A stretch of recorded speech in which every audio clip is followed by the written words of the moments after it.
Today we will be looking at two horrifying caving stories that went horribly wrong. As always, viewer discretion is advised. On November 19th, a group of 20 people entered Clarksville Cave in Clarksville, New York. But this wasn't a typical caving expedition.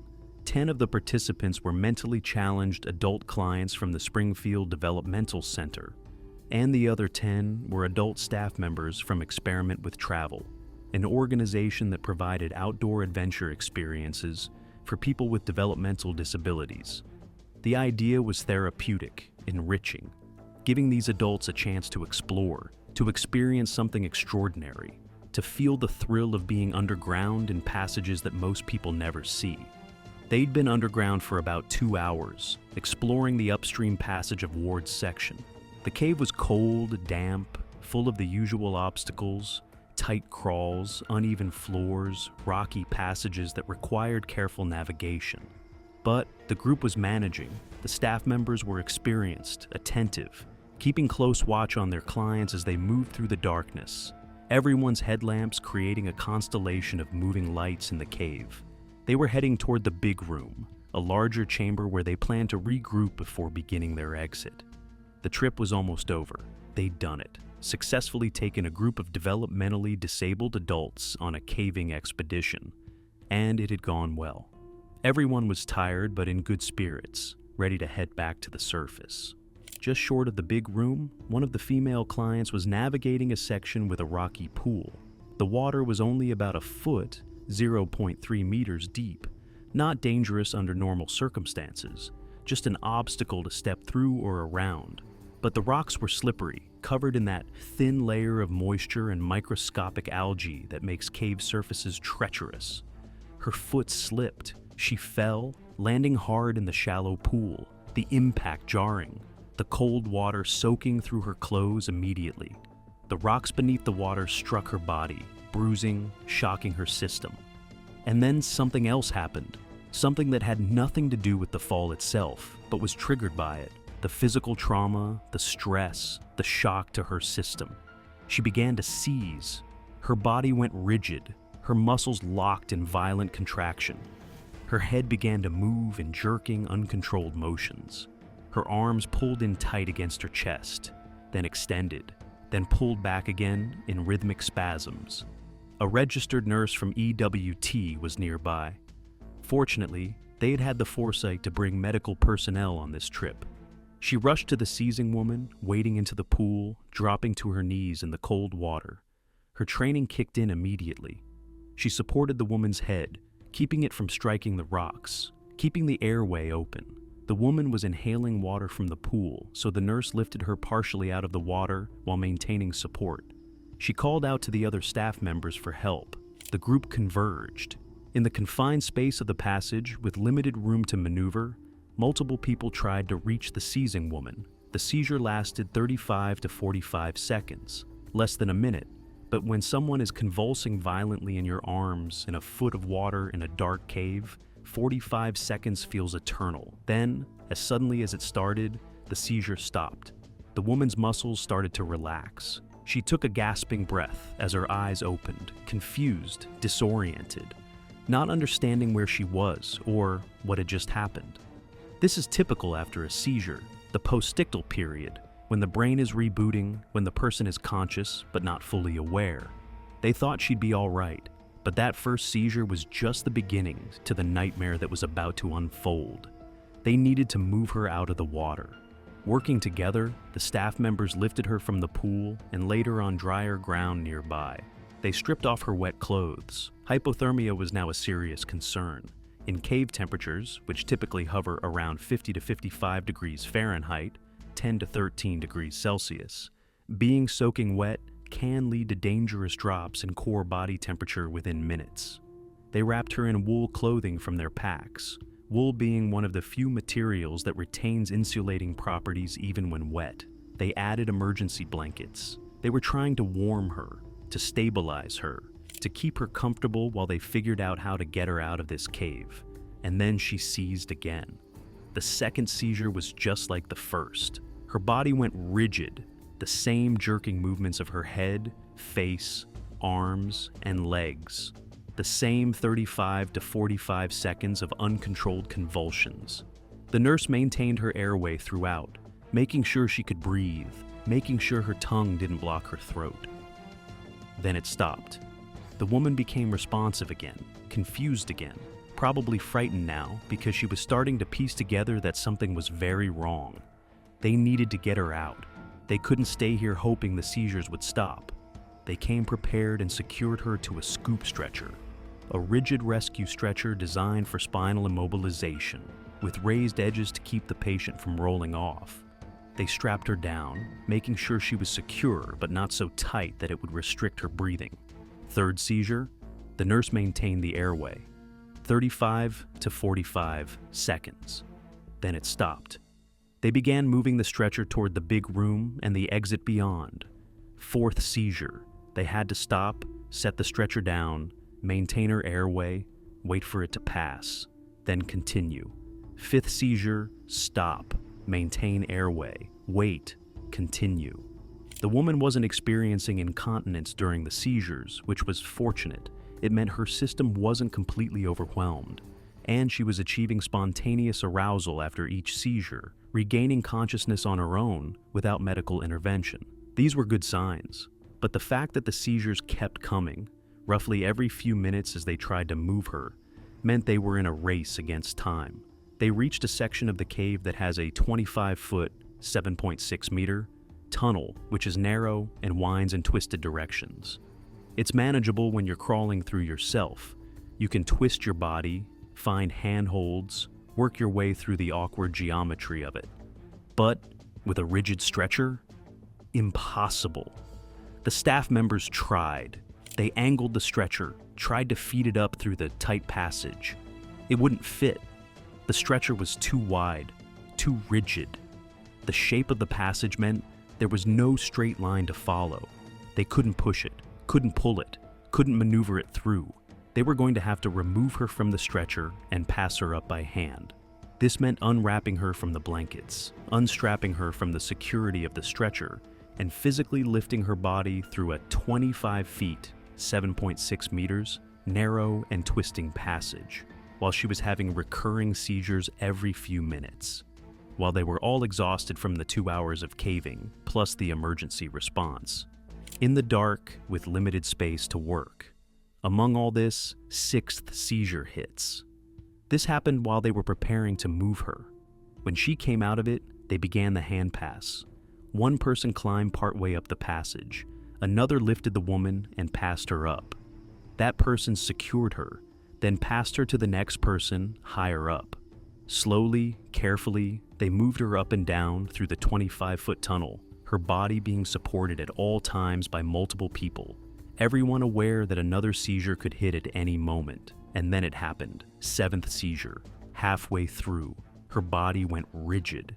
In the narrow confines of the passage, there was nowhere to set her down properly. It was for 35 to 45 seconds that must have felt like an eternity. She came out of it. They continued the hand pass. One more person, one more section, almost to the end. But then again, she was hit by the eighth seizure. They held on, maintained her airway, and waited. Finally, they got her out of the tunnel and back onto the stretcher. They secured her again, wrapped her in the blankets again, and continued toward the exit. They knew it's still a long way to go. She wasn't out of danger. The ninth seizure gave them that reminder. The nightmare wasn't over. By the time they reached the big room and began the final section to the cave entrance, she had had 9 seizures total since falling in that rocky pool. 9 episodes of violent convulsions, each lasting 35 to 45 seconds, each requiring immediate medical attention to maintain her airway, each terrifying to witness and experience. But between each seizure, she kept coming back, kept regaining consciousness, kept breathing. Her body was fighting, refusing to shut down, despite the repeated neurological storms ravaging her brain. Getting the stretcher through the remaining passages to the cave entrance was grinding, exhausting work, made worse by the knowledge that another seizure could hit at any moment.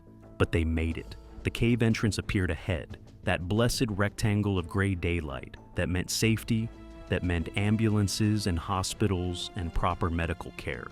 They carried her out into the open air, hours after the initial fall in the pool, hours of fighting to keep her alive and stable in the hostile environment of the cave.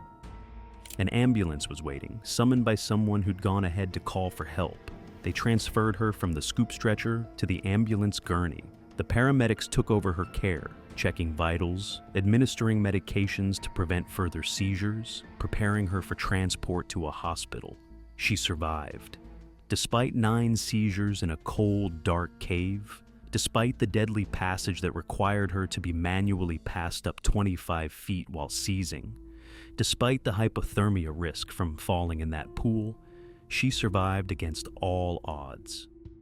On March 9, 2003, a group of visitors descended into the entrance canyon of Gruta del Rio Chontalcuatlan. This cave sits in the mountainous terrain of Guerrero, Mexico. The cave is fed by an underground river, creating one of the more impressive cave systems in the area.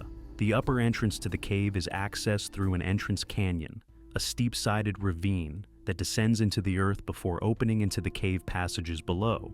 This entrance canyon is not a gentle walking path or a set of stairs. It's a natural rock chute where visitors have to carefully climb down using their hands and feet, finding purchase on the uneven stone surfaces while managing the steep angle of descent. The canyon walls rise up on both sides, channeling visitors down a specific path toward the cave entrance below. The rock is typical Mexican limestone, gray and weathered with cracks and protrusions that can serve as handholds and footholds for climbers, but also with loose sections where rocks have been weakened by erosion and can break free without warning. On this particular March day, a group of visitors had gathered at the upper entrance to make their descent into Gruta del Rio Chontalcuatlan. Among them was a woman who had come to experience the cave system, excited about the adventure ahead, and the underground wonders she would see once she navigated the entrance canyon and reached the passages below. The group began their descent into the canyon, moving one by one down the steep slope. In this kind of terrain, it's standard practice to space yourself out vertically. You don't want people bunched too close together, because if someone above you dislodges a rock, you need distance to react or for the rock to bounce past you. The woman was positioned in the middle of the group's descent line. She had people above her who were still making their way down from the rim of the canyon, and people below her who had already descended further toward the cave entrance. She was actively climbing down the slope, carefully placing her hands and feet on the rock surfaces, testing each hold before committing her weight to it. Climbing down steep rock faces requires constant attention and careful movement. You need to maintain 3 points of contact with the rock at all times, 2 feet in one hand or 2 hands and 1 foot. To stay stable and balanced, you need to look ahead to plan your route, identifying the next handhold or foothold before you move. And you need to be aware of the rock quality, avoiding holds that look loose or unreliable. The woman was making steady progress down the entrance canyon, feeling a mix of exertion from the physical effort and nervous excitement about the descent. The slope was steep enough that looking down would show her the significant drop below, while looking up would show her companions still descending from above. One of the people above her in the descent line was also carefully making their way down the rocky slope. This person reached for a particular handhold or stepped on a particular section of rock, something that looked stable but was actually loose, weakened by years of water erosion and thermal expansion cycles that had created invisible fractures within the stone. The moment the person above put weight on this rock, it broke free from the canyon wall. The stone, weighing several pounds, suddenly became a projectile falling down the steep slope directly toward the climbers below.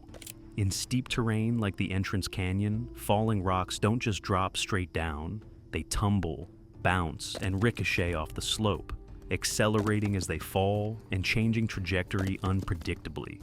The dislodged rock began its descent, striking the canyon wall and bouncing outward, then hitting again and bouncing in a different direction. The person who had dislodged the rock probably shouted a warning, but in the entrance canyon with its echoing stone walls and the distance between climbers, the warning came too late and it was difficult to hear and understand in time to react. The woman climbing below was focused on her descent, carefully navigating the steep rock face with her hands and feet, positioned on holds that she was testing and trusting. She heard a sound from above, the scraping of the dislodged rock and a shout of warning. But she had only a fraction of a second to process what was happening. The falling rock, tumbling and bouncing down the steep canyon slope, struck the woman directly in the head with tremendous force. The impact was devastating. A several-pound stone traveling at high velocity after falling and bouncing down the canyon, hitting the most vulnerable part of her body. The blow to her head was instantly catastrophic. The woman's vision went black, her consciousness immediately extinguished. But worse than the direct injury from the rock was what happened next. Rock struck her head, the woman lost her balance on the slope. Her hands, which had been gripping holds on the rock face, released their grip. Her feet, which had been carefully positioned on footholds, slipped free from their positions. In an instant, she went from being in control of her descent to being in free fall down the steep entrance canyon. The woman's body began tumbling down the rocky slope. Unlike a vertical fall where you drop straight down, falling down a steep slope means your body impacts the rock surface repeatedly as you tumble and slide. Each impact causes additional trauma, hitting your head, your back, your arms and legs against the unforgiving stone surface. The entrance canyon was steep and long, and the woman's body accelerated as she fell, bouncing and rolling down the rocky chute. She had no way to arrest her fall, no way to grab onto anything or slow her descent. Her body was completely at the mercy of gravity and the rock surface, tumbling downward with increasing velocity. The other members of the group watched in horror as their companion fell past them down the canyon. Those above her saw her lose her grip and begin to fall. Those below her saw her tumbling body approaching and tried to press themselves against the canyon walls to avoid being struck by her falling form. The woman's body continued its terrible descent down the entrance canyon. Finally, after what must have seemed like an eternity, but was probably only a few seconds, her body came to rest somewhere down the slope, battered and broken from the repeated impacts with the stone surface. The group immediately understood that this was a disaster. They scrambled down to reach the woman as quickly as safety allowed. The person who reached her first found her unresponsive, her body showing the obvious trauma of the violent tumbling fall down the rocky canyon. It was evident the woman had died from the injuries sustained in the fall. Whether the initial rock impact to her head had been fatal on its own, or whether the subsequent tumbling fall down the canyon had caused the lethal trauma, the result was the same. She was dead at the bottom of the cave. Her adventure ended in the worst possible way. After being contacted, the rescue teams began arriving at the cave with their specialized equipment. The rescuers descended into the entrance canyon to where the woman's body lay. They carefully examined the scene, documented the position of the body and the circumstances of the accident, and then began the process of preparing her for extraction. The body was placed in a rescue litter, a specialized stretcher designed for vertical and steep angle rescue work. The recovery operation was slow and difficult work. The rescuers had to carefully haul the litter up the same steep terrain where the woman had fallen, making sure the litter didn't bang against rock protrusions or get caught on obstacles. Team members were positioned along the route to guide the litter and prevent it from swinging or hitting the canyon walls. Hours of careful effort went into bringing the woman's body back to the surface.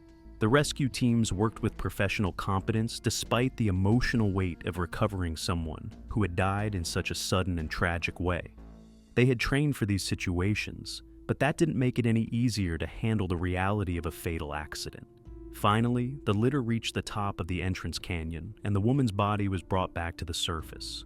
The recovery operation was complete, but the tragedy of what had happened would stay with everyone who had been involved. The group members who had watched her fall, the rescue workers who had recovered her body, and the family who had lost someone to a chain of events triggered by a single loose rock in a Mexican cave canyon.